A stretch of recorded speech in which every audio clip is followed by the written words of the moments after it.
तर राज्यभरामध्ये आरटीओ कर्मचाऱ्यांनी संप पुकारलाय। मात्र बोरिवलीमध्ये कामकाज सुरळीत सुरू आहे।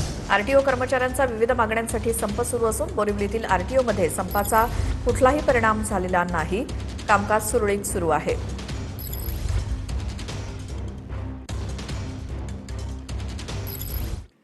श्री क्षेत्र भीमाशंकर मंदिरातील व्हीआयपी दर्शन बंद आहे। व्हीआयपी व्यक्तींसाठी स्वतंत्र दर्शन व्यवस्था उपलब्ध असणार नाही।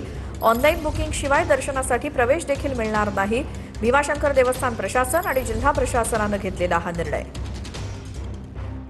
व्हीआयपी असं काही नाही आहे। ज्यांना दर्शन करायचं असेल त्यांनी सर्वांनी बुकिंग करावं आणि बुकिंग केल्यानंतर यावं। तर अशी माझी विनंती आहे की सर्व मंडळींनी, शासकीय असो किंवा कुणी असो, किंवा त्यांनी सर्वांनी बुकिंग करावं आणि बुकिंग लाईननी दर्शनाला यावं। आत्तापर्यंत 24 तारखेपर्यंत बुकिंग पूर्ण झालेलं आहे।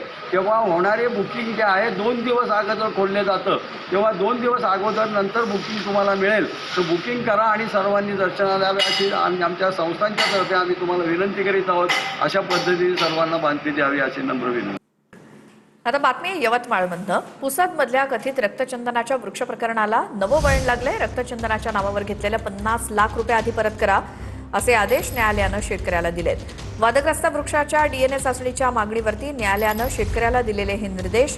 भूसंपादन करताना शेतकऱ्यांना वृक्ष दुर्लभ चंदनाचं रक्तचंदनाचे असल्याचा दावा केला होता आणि रेल्वेकडनं करण्यात आलेल्या चाचणीमध्ये हा वृक्ष रक्तचंदनाचा नसल्याचं समोर आलंय।